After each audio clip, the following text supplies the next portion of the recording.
Hatungkhajani bisingtwi ekanottom raslila kaisa panda khlaijaka belai tongkhotongni bisingtwi Monopuri hodarongni bisingo obahai belai khatungkhajani bisingtwi khlaiman nukjaka 24 Ramchandra ni bisingo khlaijak Gurbanagar Nathmondilo obahai keno oro thangui manjaka borong gonang 24 Ramchandra ni MLA borong gonang Ranjit Debroma obono karibo social worker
বিধানসভা উনি এই রাষ্ট্রের পোশাকও উনি আমাদের কাছে দেবার জন্য খুব চেষ্টা করতেছে।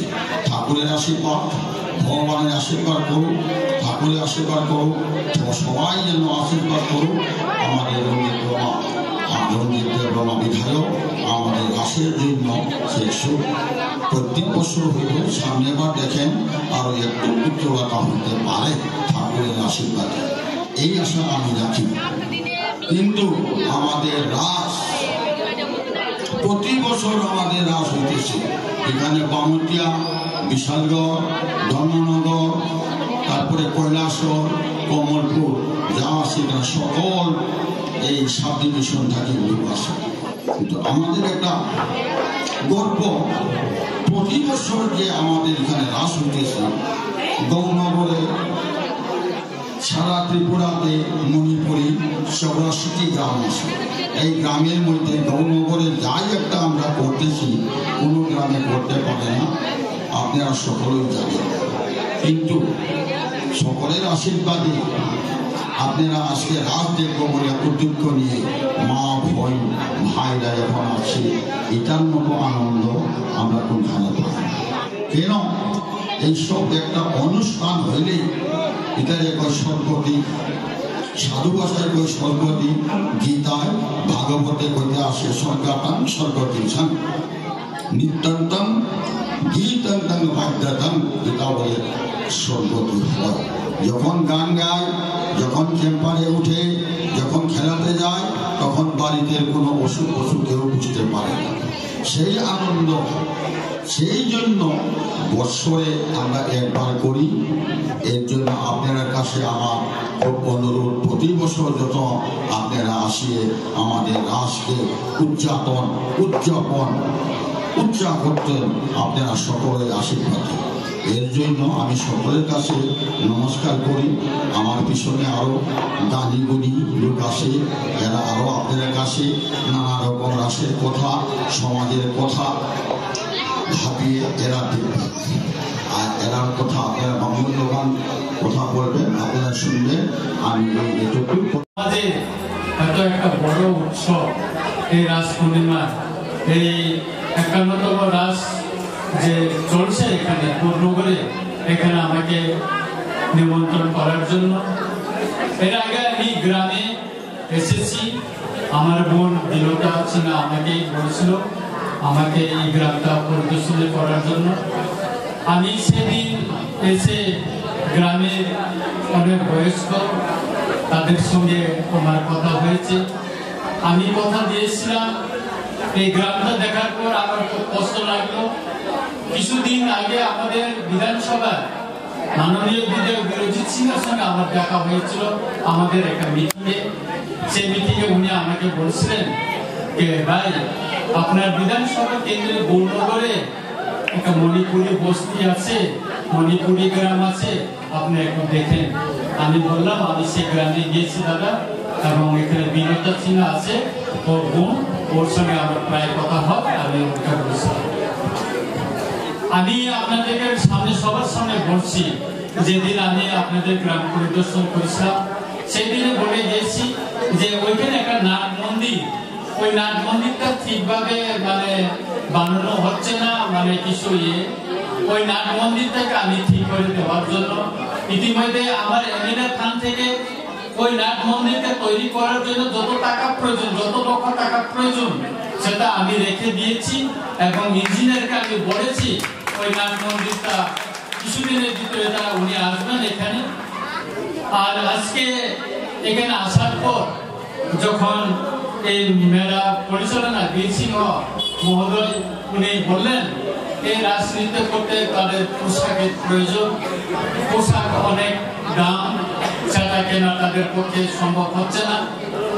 সেই 12টা পোশাক এখানে প্রয়োজন আছে। আমি বললাম এটা আমার বিবেচনায় আছে, আমি দেখবো এই বিষয়টা কি করা যায়। যদি সম্ভব হয় এই বছর আপনাদেরকে দেওয়ার চেষ্টা করব, নতুবা আমি আগামী বছর আমার এমএলএ ফান্ড থেকে আমি আপনাদেরকে দেওয়ার এটার ব্যবস্থা করব। এই কথা আজকে আপনাদের সামনে আমি দিয়ে গেলাম। সবচেয়ে বেশি কষ্ট হলো আপনাদের এই গ্রামের রাস্তাটা, এই গ্রামের রাস্তাটা দেখে আমার খুব দুঃখ হলো। আমি রামচন্দ্রঘাটে 18 মাস এমএলএ হয়েছি, আমি দেখেছি বিভিন্ন জায়গায় কাজ চলছে, স্টেট হাইওয়ে হয়েছে, সেই খামারটিলা বাঙালি এলাকায় দীর্ঘ বছর 18-20 বছর বামফ্রন্ট শাসনে, এবং গত 6 বছর সেটা হয়নি। আমি এমএলএ হওয়ার পর গত 10 মাসে সেই খামারটিলা রাস্তাটা আমি 6 কোটি টাকার রাস্তা টেন্ডার বাইর করে এখন কাজ চলছে।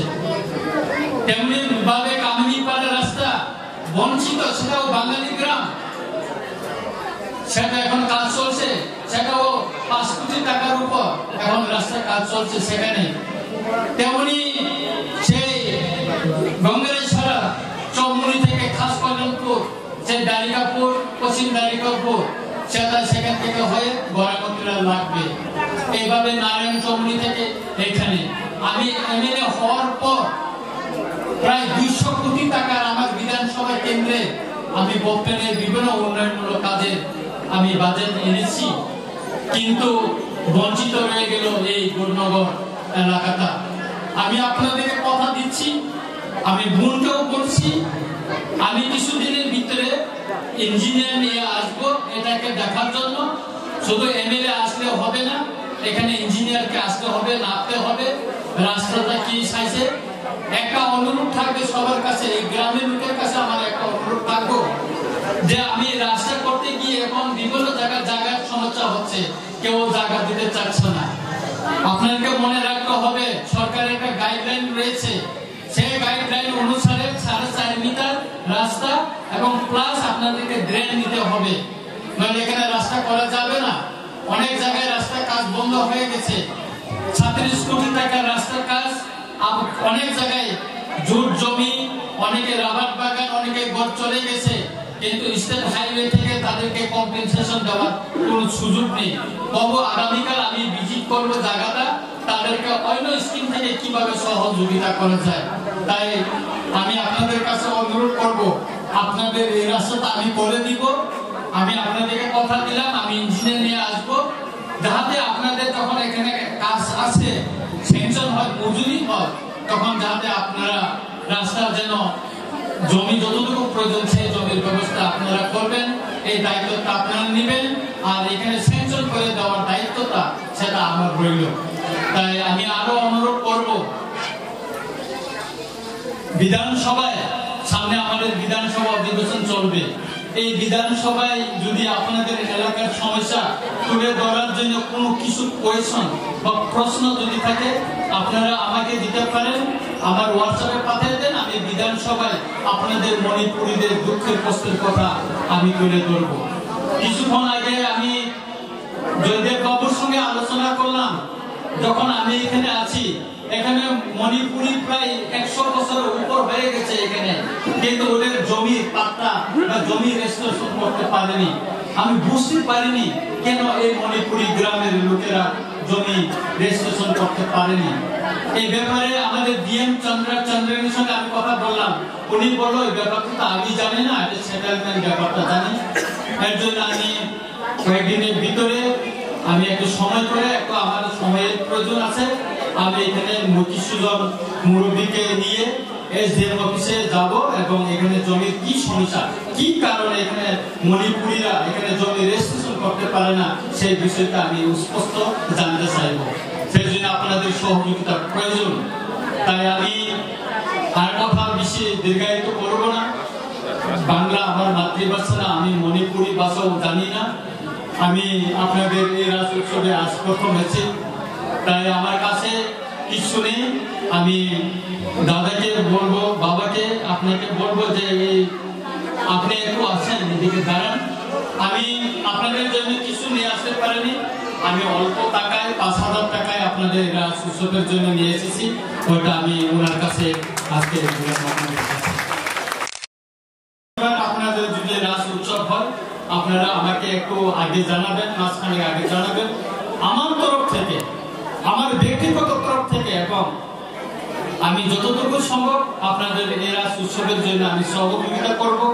আর এর একটা বিষয় আমি আপনাদেরকে বলে যাই, আমার রামচন্দ্রঘাটে 50টা সোলার লাইট ইতিমধ্যে আবার সেন্সর হয়েছে, এর আগে 200, এর আগে আমি জানি না, আপনাদের এদিকে গ্রামে আমি আসিনি বা আমাকে কেউ আসতেও বলেনি, এখন এসেছি, আসবো। আমি বলে যাই, অন্তত আপনাদের এই এলাকায় গোড়নগরে 3টা সোলার লাইট আমি পাঠানোর ব্যবস্থা করব।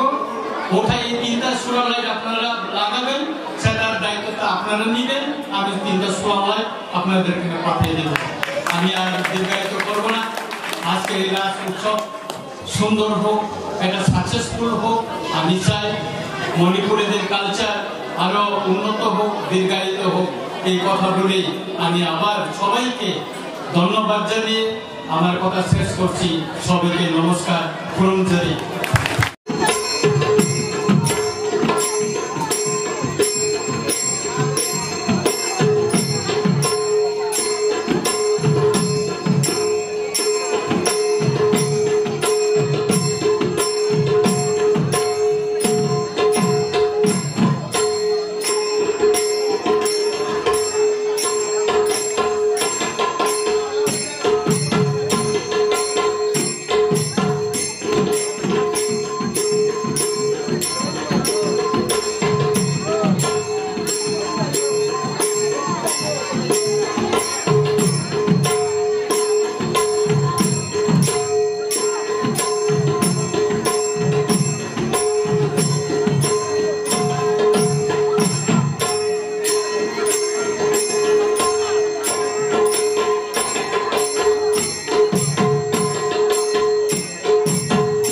আমার